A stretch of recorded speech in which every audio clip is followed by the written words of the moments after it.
And now, ladies and gentlemen, live from Pittsburgh Studio Number 1, it's Cold War Radio. Here's your host, Hutch Bailey Jr. Ladies and gentlemen, the author of The Iron Triangle, Inside the Liberal Democrat Plan to Use Race to Divide Christians and America in Their Quest for Power and How We Can Defeat Them. Ladies and gentlemen, welcome Vince Everett Ellison to the program. Good evening, Vince. Thanks for coming on Cold War Radio. I'm Hutch Bailey Jr. Well, thank you for having me, Mr. Bailey. I appreciate you having me tonight. Thank you so very much. I'm happy and I'm honored to be with you. All right. Well, we're glad to have you, too. My co-host also from Pittsburgh, Ward Miller, is with us this evening. How you doing, Mr. Miller, sir? how are you, sir? Outstanding. I got some South Carolina talk to do with you. We'll do it in a little bit here, though. Oh, great, man. Love South Carolina. Best people in the world. All right. So why don't you explain a little bit about why you wrote this book, and then we'll get into some of your background. You really have a very impressive background in a couple different areas. But talk about what sparked you to go down this road and embark on this mission of writing this book. There's two things. I'm a conservative and I'm a Christian, and I kept getting this question from a lot of my Christian conservative friends, especially the white Christian conservatives, trying to figure out why black people voted for the Democratic Party in such astronomical numbers. And I didn't have the answer. So I started researching it to try to figure out what it was. Because it also troubled me. I didn't know what the hold was. You know, black people were in still the lowest economic, socioeconomic position in America. Schools terrible, crime, drugs, you name it. But we still couldn't let go of this party. And it just made no sense whatsoever to me. So I started researching, and I believe I found the answer. And then, of course, once you find the answer, you want to find out how you can stop it. So that's what started the journey, and it's semi-autobiographical. And I think that people reading it'll help them answer a lot of their questions also. And I got to say, Vince, I mean, you not only talk the talk, you certainly walk the walk. You were born on a cotton plantation in Haywood County in West Tennessee to parents who at the time were sharecroppers. Through hard work and faith in Jesus Christ, your father prospered in the insurance industry, pulling himself and 7 siblings out of poverty into the middle class. Talk about the American dream. That had to be some rough beginnings. Yeah, man, my father's an amazing man. He's still alive right now. Wow. He had a 38-year career playing gospel music on the radio. We had a gospel music group, the Ellison family. We sang gospel music for almost 20 years. Wow. We were very religious, and my father was this guy that believed in hard work, dedication, no excuses. He's a tough guy. He's still alive today. He had a heart attack 25 years ago that killed everybody else in the world that ever had it. He's still alive. They told me he was going to die. He's a walking miracle. He's a walking testimony. He's my dad's my hero, but he came up through Jim Crow South. He was abandoned as a child at 6 months old. His great aunt and uncle raised him. And, you know, he sent us to college. I went to Memphis State University. My brother and sisters did also. And I started working in the prison system and in the 90s. And I saw the Clinton crime bill in full effect, the one that Joe Biden wrote, and how they were locking up black men. I mean, just men, period, but black men exponentially. And I thought we had overcome because my family had done so well.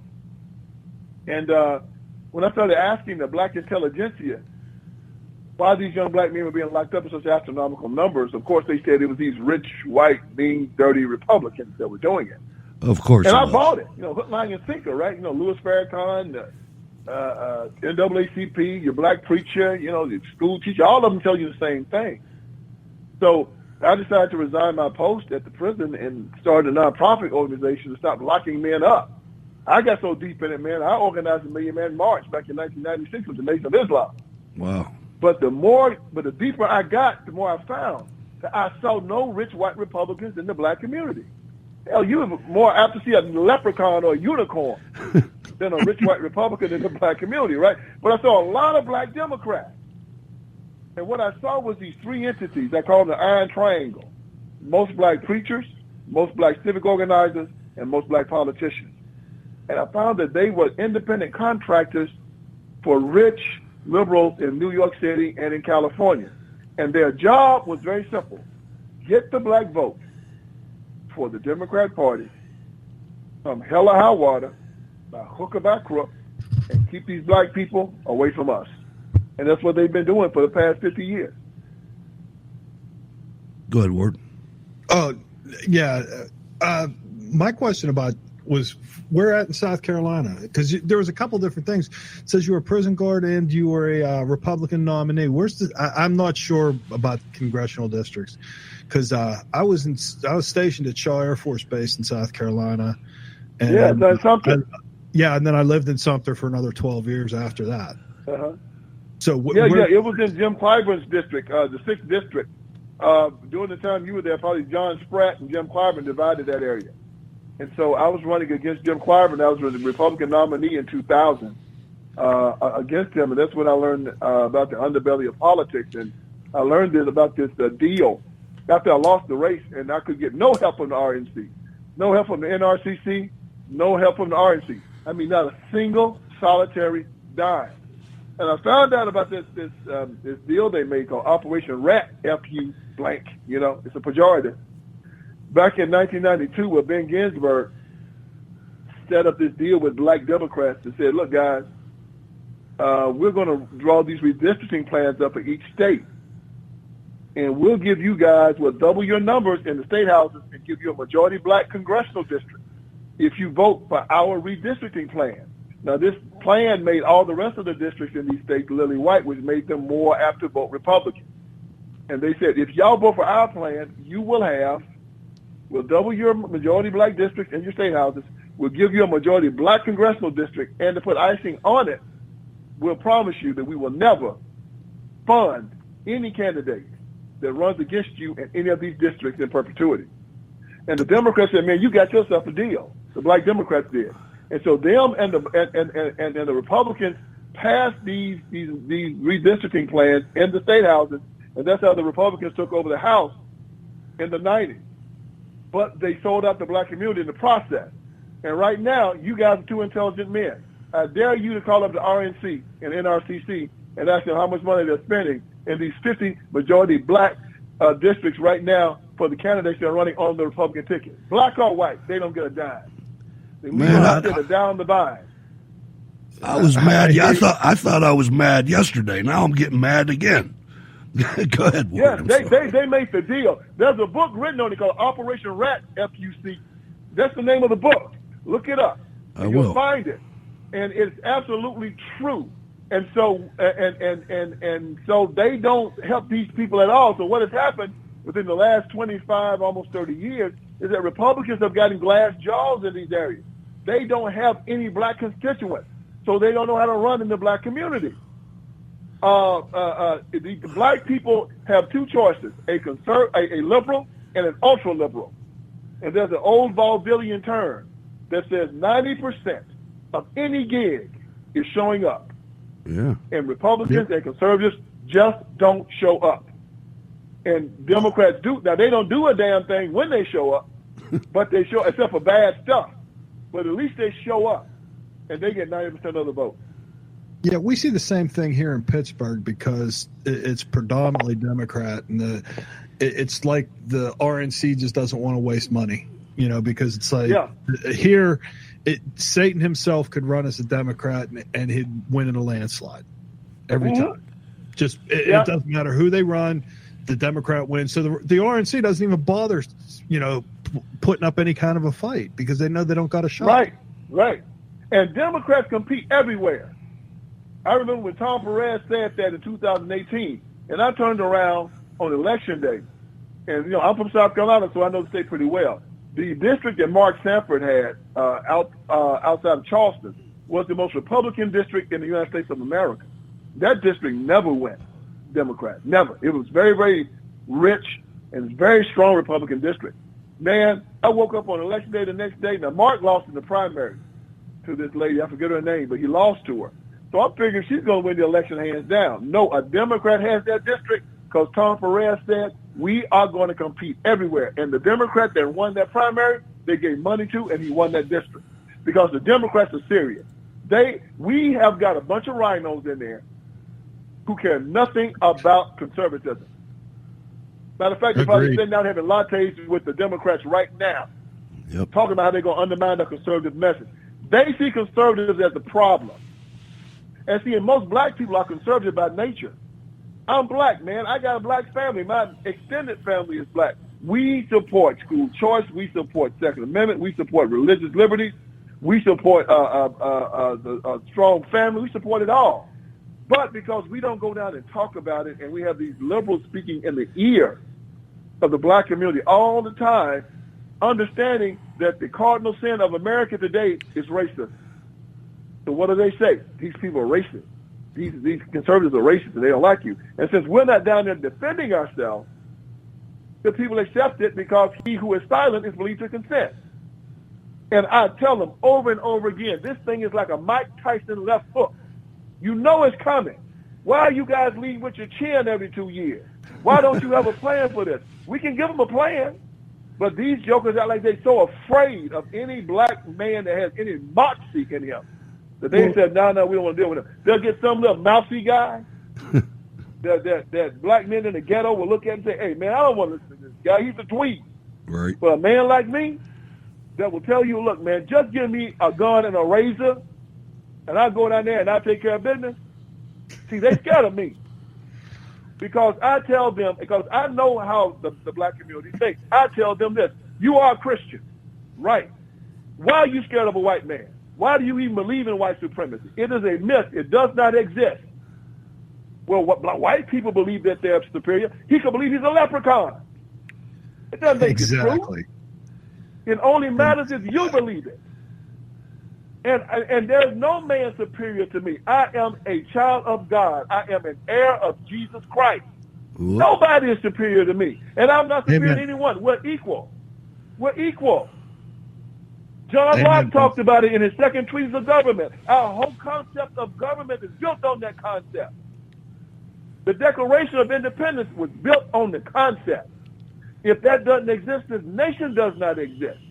See, Martin Luther King Jr. started this mess when he did the March on Washington. He said 100 years, and he did it in his I Have a Dream speech. He said 100 years after the Emancipation Proclamation, the Negro is still not free.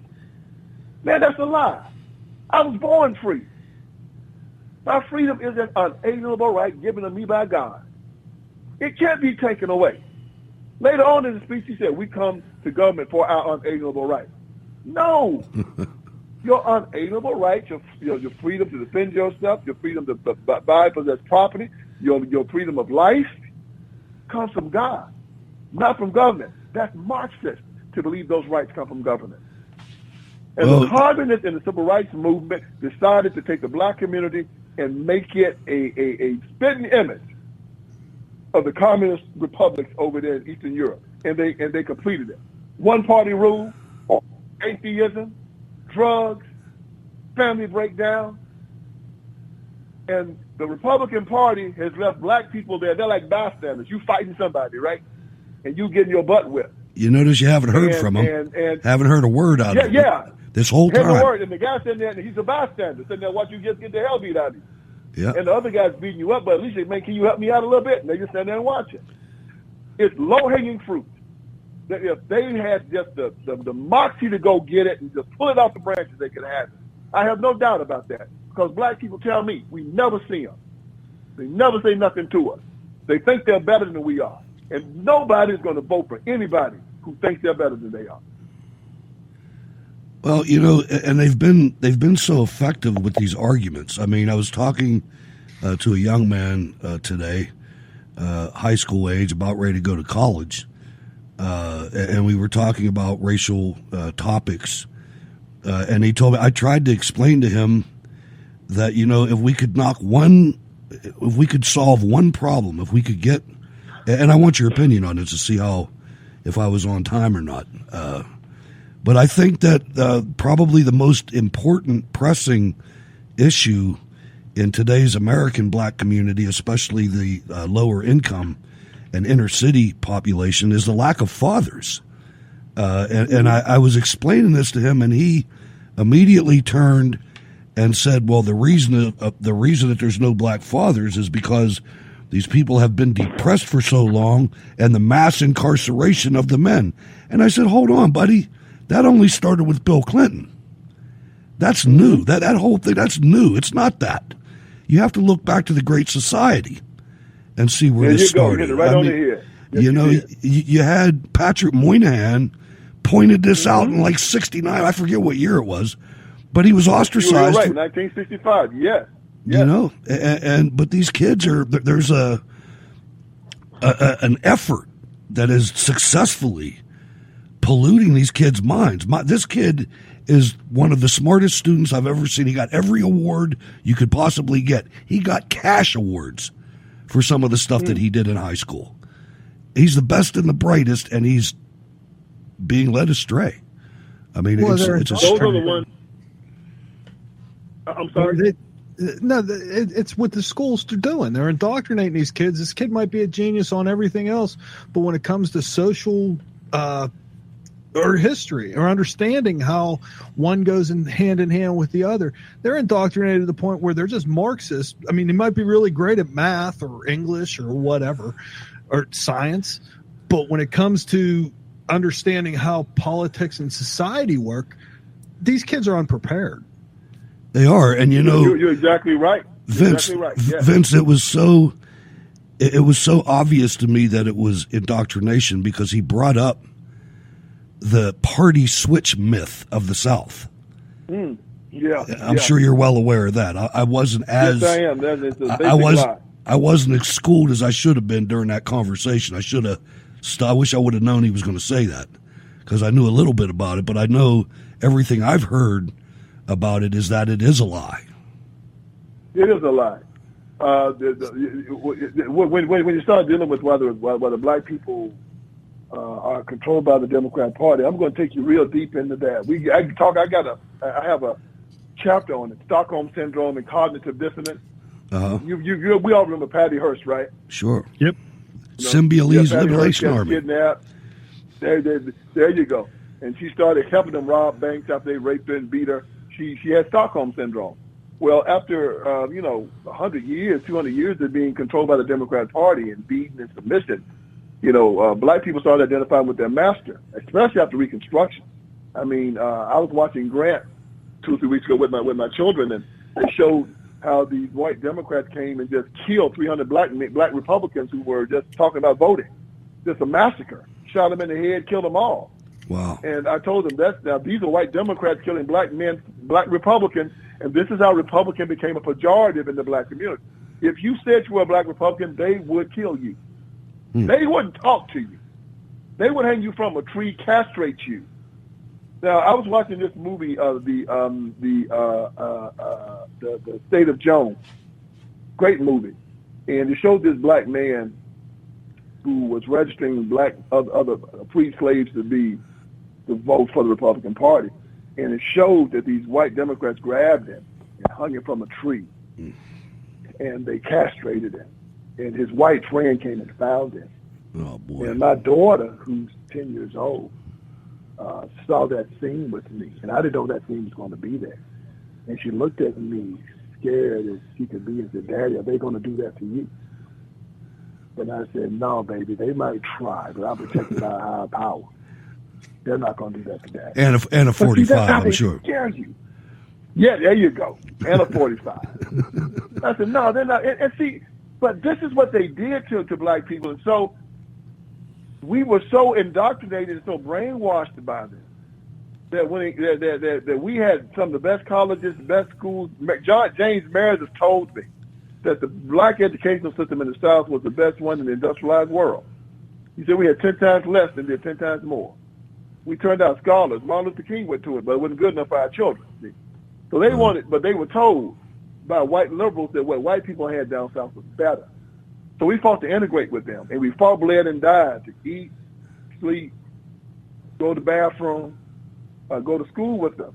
So, of course, if we did that, when it came time to vote, we were going to vote for them. Right. And we did. Matter of fact, if you check your history, you'll find that in 1876, in the election between Tilden and Hayes, Tilden, the Democrat, that the entire South went for Tilden except for South Carolina. And the South Carolina's votes were held up because of discrepancies. And then South Carolina made the deal with Hayes and said, if you agree to pull out the troops when you become president and end Reconstruction, we'll give you our electoral vote. Hayes said you got a deal. And that's how Reconstruction ended. But the entire South went Democrat. And it went Democrat when white people weren't voting. That means black people back in 1876 were voting for the Democrat Party. Check your history and see, and you see I'm correct. It's never been white people. It's always been us. We have been the greatest arbiter of our own destruction. It's been us. And it's the Iron Triangle. The black preacher, the black politician, the black civic organizer. They've always been in charge of it.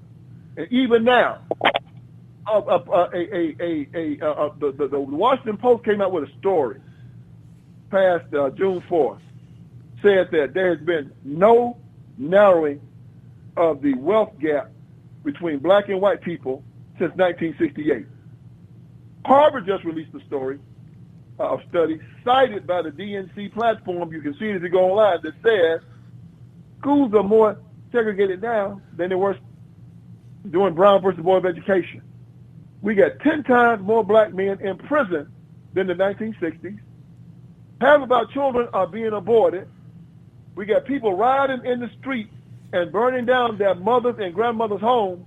And Joe Biden says, I'm proud of my record in the black community. And every black politician is running to be reelected. They should be apologizing for even having that in public office. But they're proud of it because this is a plan. We look at this and say, this is terrible. They look at this and say, man, we are exactly where we want to be.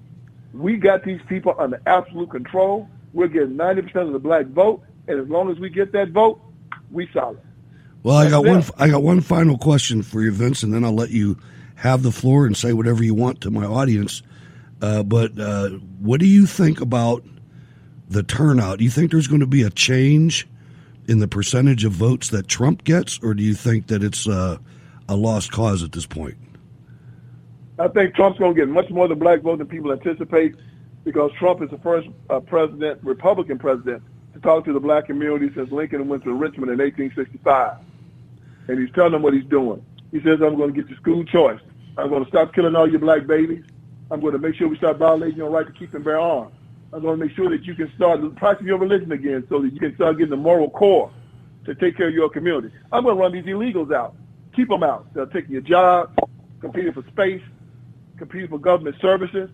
I am going to make sure that this healthcare system, the one that you guys are under now, that has given you the lowest life expectancy in the industrialized world, that government system, and the Democrats want to expand it to kill more of you, we're going to end that. And I'm going to let the black men out of jail that Joe Biden locked up.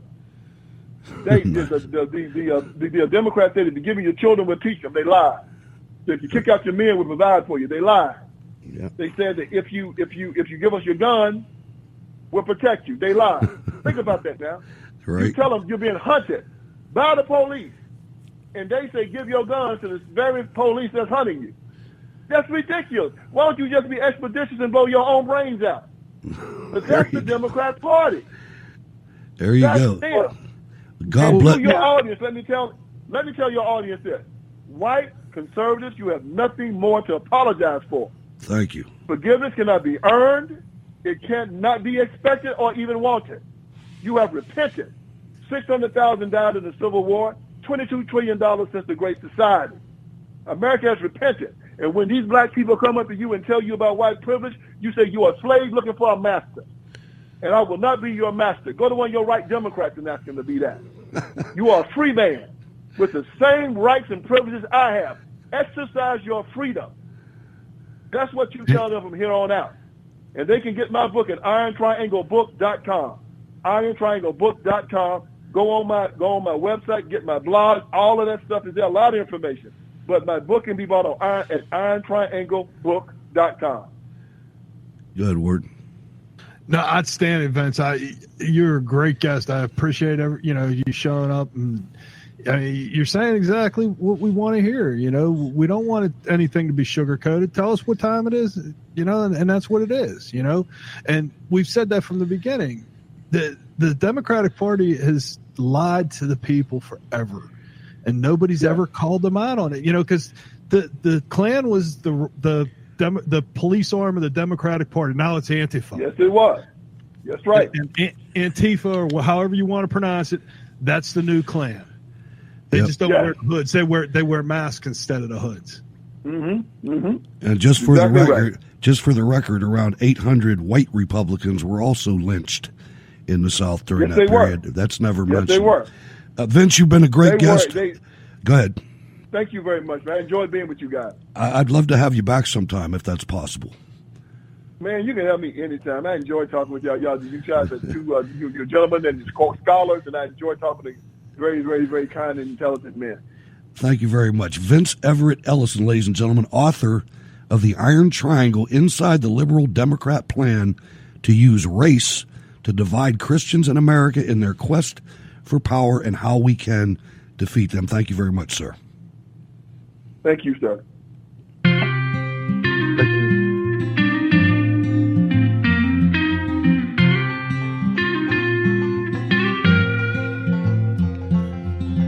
Looking for an alternative place to find news and opinion? How about conversing with fellow patriots? Join us Monday, Wednesday, Friday at 8 p.m. Eastern, 5 p.m. Pacific for Cold War Radio. You will find it at www.Spreaker.com or in the Spreaker app. Search for Cold War Radio and you will find it. Since I've been listening, I have met some terrific patriots and learned quite a lot about current events that the mainstream media will never tell you. Please come and join us. Be inspired. You will feel right at home in our Spreaker chat room.